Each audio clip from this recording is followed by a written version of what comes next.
Hey guys, Andy here. So the Pocophone F1 was released almost 2 years ago now, and it's probably one of the most sort of hyped and looked forward to phones that I can remember. I mean, well, almost ever, I guess, in some ways, because it really was, I think it was less than £300.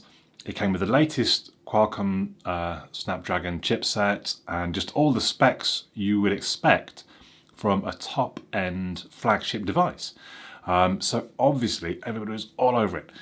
And it was a good phone. It was a good phone, but at the same time, using it, you could tell, I have no urges to make it my daily device, let's put it that way.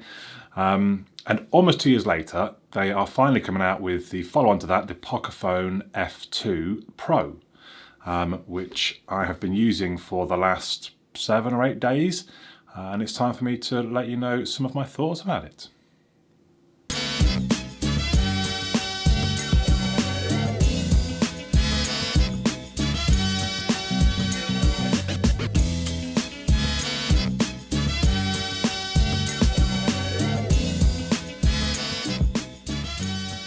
So I should perhaps point out I did do an unboxing and initial impressions video. If you wanted to see sort of what's involved in the box, what's included, then go and have a look at that. But I'm going to go into a little bit more detail about the device and my experiences having used it for a week.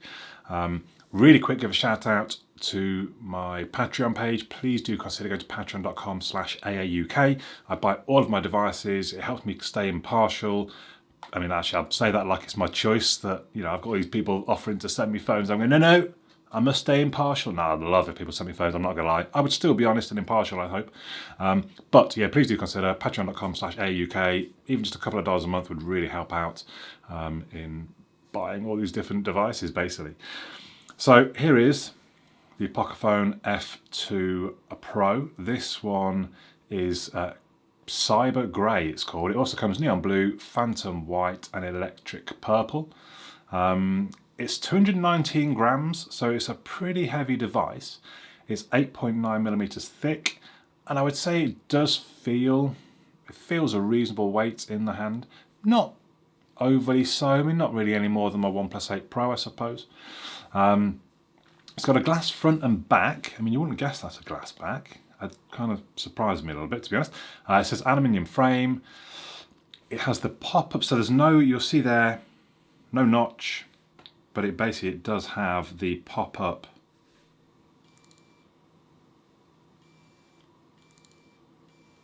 selfie cam. You can adjust the noise that it makes, the colour of the lines at the side and things like that. It also has, you may have noticed there, an in-screen fingerprint sensor, which, to be quite honest, is not great. There have been a few times where it's normally been with this. I've got 2 fingers and 2 thumbs registered. Obviously now I'm on camera, it works flawlessly every time. I have had a few times where it's not worked great. It's not the fastest, but it's not like terrible. It's acceptable. It does come with a case, as a lot of Xiaomi devices do, which I have generally had on the device. It's a reasonable case, it doesn't add too much bulk to it. It also came with a screen protector fitted, which I took off. It just gathered dust far too easily.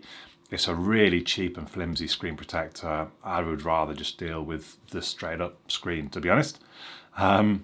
It doesn't have an IP rating, this device. So one of the things you will find when you sort of come down in the budget, they don't want to spend money. So I think an IP rating means every device is going to cost an extra, I don't know, $10, $30, because they have to pay for that licensing. And they just don't want to do that. If they're trying to bring in a device at the cheapest possible price, they don't want to spend that extra money. The actual hardware, it is the Qualcomm Snapdragon 865, which is a 7nm processor. It's got an octa-core chipset, Adreno 650. It's got the UFS 3.1 file system. This one has 6 gig of DDR4 RAM. Apparently you can get an 8 gig version with DDR5 RAM. I couldn't find it when I was looking, and I had to just opt for this 6 gig version. All of that means that it will Geekbench at about 3,362 as an average when I've run a few different tests, which put itself right at the top of the pile of devices I've tested, which obviously very good. It does have a 3.5mm headphone jack, as well as, I'm fairly sure, I forget where it is exactly, an IR blaster, I think. Yeah. It also has NFC. I've been using Google Pay on this device, no problems at all. I actually really like the haptics. Strangely, MKBHD didn't like the vibration motor. To be fair, I don't know if haptics are different to the actual vibration, but yeah, I think they're quite nice when I've been typing and things. Just a tap, tap, tap, tap. I thought it was pretty good. It does only have a solo speaker down in the bottom there, but actually it's not bad.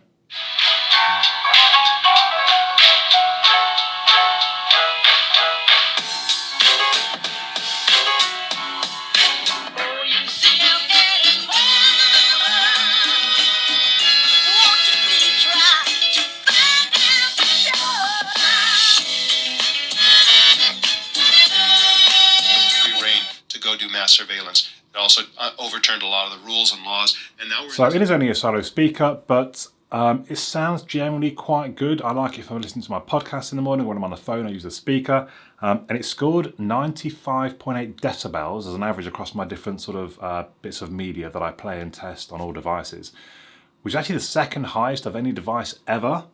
So it's pretty loud, and generally, I mean, actually that was at full volume, the bits I just played. It didn't particularly distort at those high volumes either. So yeah, the speaker, if you can get around it just being solo, sort of downward firing or out the side firing, it isn't bad.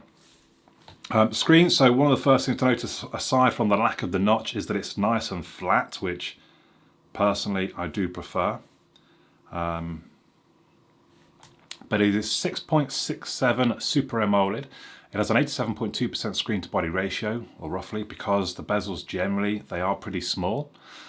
It's 2400 by 1080, which is a 20:9 ratio and about 395 pixels per inch, which is plenty good enough. As long as it's above kind of 300 really, you're generally going to be okay. I may have already mentioned Gorilla Glass 5. It actually scored 796 lumens on my brightness test. That's pretty bright actually, that's quite high up on the list. And it is HDR10 plus rated. The one thing that a lot of people have asked me questions about is the refresh rate. It is only 60 Hertz rather than 90 or 120 that you can get in the sort of more expensive devices. Unfortunately, I don't know, I'm just not one of those people that can particularly see the difference. So people keep asking me, how do you find the screen? No, only 60 Hertz. I go, well, yeah, I mean, I'm okay with that. I don't really notice the difference. I had the same problem when I upgraded to a gaming monitor and I went up to 144 Hertz and everyone said it's game changing, you'll never want to go back. I couldn't really tell the difference. I don't know if it's just my old eyes, I don't know if it's a certain thing that certain people can't just see the difference, I don't know. But unfortunately, you're asking the wrong person. You will have to ask somebody else how they find that, I suppose. I'm going to move on to talk about the cameras. This is an area that quite often Xiaomi and budget devices really fall down on, so possibly quite an important issue here, perhaps. I do seem to remember the Pocophone F1 didn't have a good camera, and that was one of the big sort of letdowns and one of the big reasons that you might not want to use it as a daily. So the lenses though, 64 megapixel main lens f1.9, that's a regular wide angle with phase detection autofocus. Then there's a 5 megapixel f2.2 50mm, so that's a telephoto macro lens with autofocus. Then there's a 13 megapixel f2.4 ultra wide, and then there's a 2 megapixel f2.4 depth sensing lens. I think generally the colours seemed quite good, quite strong. The detail seemed reasonable. You know, the regular photos, it seemed pretty consistent in providing a reasonably good results, I would have said. If we move into sort of low light, I thought they looked really good. I took quite a few photos at twilight. One of the problems with it getting lighter later, it's harder for me to get nighttime shots, but this was coming home, it was about 9:30, and I mean, it looks almost like daytime in a lot of ways. I did take a couple of pictures in night mode and they seemed okay, but I just didn't get to test it a lot. The ultra wide angle seemed to have a little bit of a fisheye to it, which puts me off using it a little bit. 2x lens seemed pretty consistent with the main lens. I mean, obviously 2x is a little bit limiting, it's not that much of a difference. The 64 megapixel seemed better implemented than perhaps, for example, the 108 megapixel on the Note 10. When you zoomed in, they did seem to have a bit more detail than the regular photos. Perhaps the best macro lens that I've seen yet on this Poco F2 Pro though. The macro lenses I've used on other other cameras have been 2 megapixel. Generally, they've not looked that great, but actually the colours look really strong. It does have good detail. I can imagine myself having a bit of fun from time to time when you find interesting, I don't know, like a insect or a bee or something weird, then I would actually perhaps use this macro lens. The portrait mode from the rear lenses, it seemed to be okay. Seemed pretty good, I would say. If we come around to the front-facing lens, I think generally they looked okay. Not really any particular issues with it. The portrait mode was not great though. The blurred edges around my head gave it away. I wouldn't particularly want to use that. Video, quite interesting.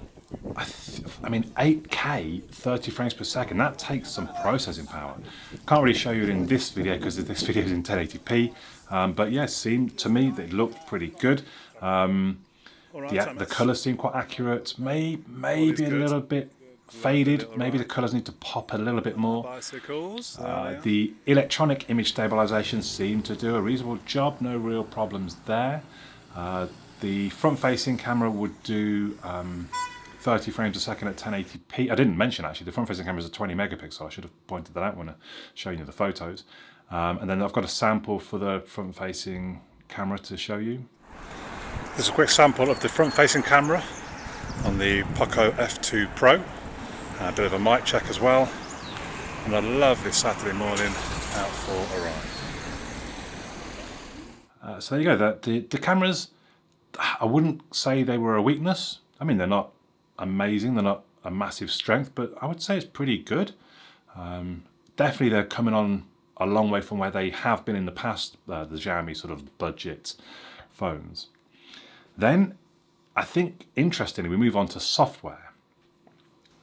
So we're looking at MIUI version 11, which is Android version 10. So the security patch is from April, which isn't too bad. That's 2 months ago. It could be a lot worse, I guess. But I don't know, I think, strangely, it's actually very stock. This is with the Poco launcher, comes obviously with the Pocophone. It's even got the Google feed on the left-hand side.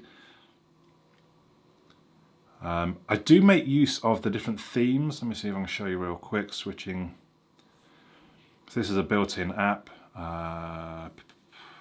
My themes. So let's just say you go to Android P, hit apply.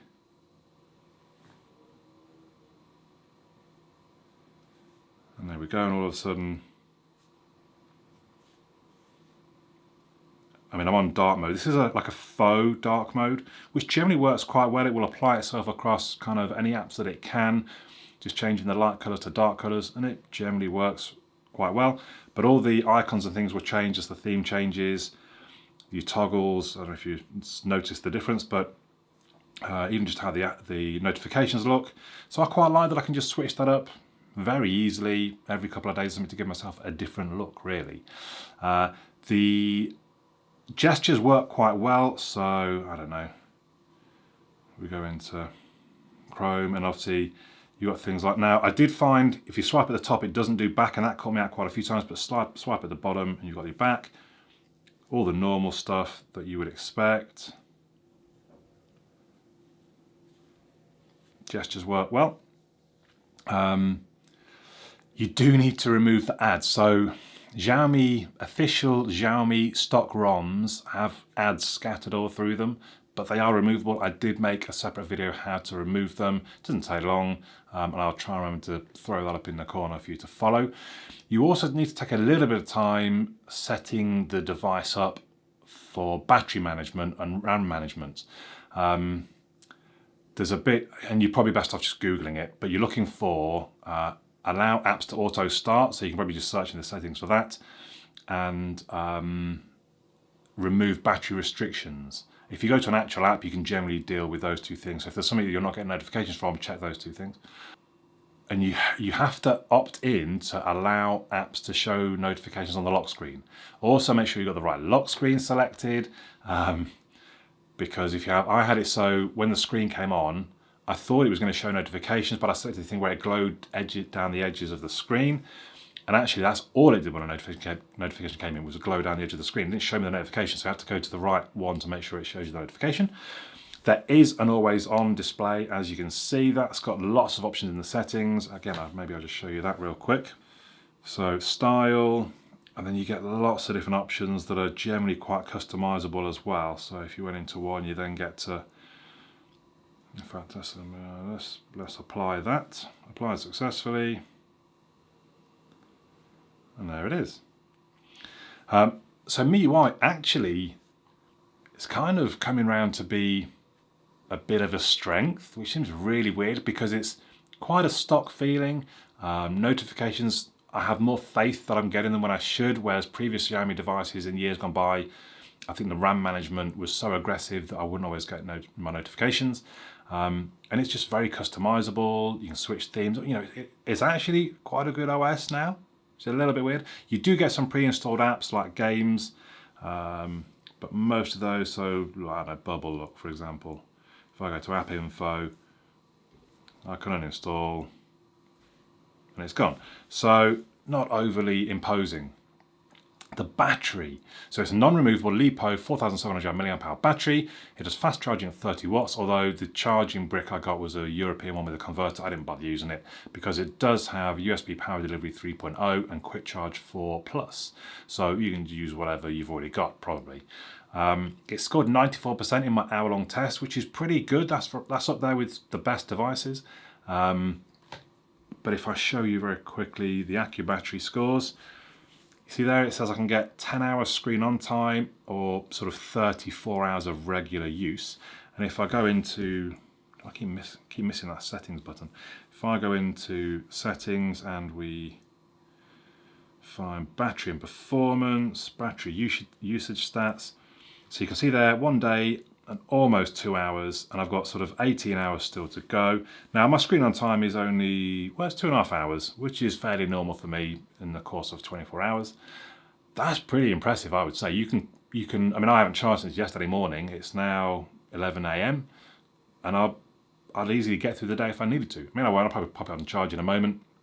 It would charge up into the 80s and 90s pretty quickly, and I can carry on for another day or so. You know, it's a very strong battery. I guess the only negative, there's no wireless charging, which is weird because it's got the glass back, but then it did say it's got 9 million frames, so maybe that's why. So there we go. I think it's quite a nice looking device all in all. Functions very well. The screen's really good, the speaker's really good, the battery's pretty amazing. Even the software is good. The negatives, so maybe the actual size of it is quite a big device. It might put you off being this sort of weight and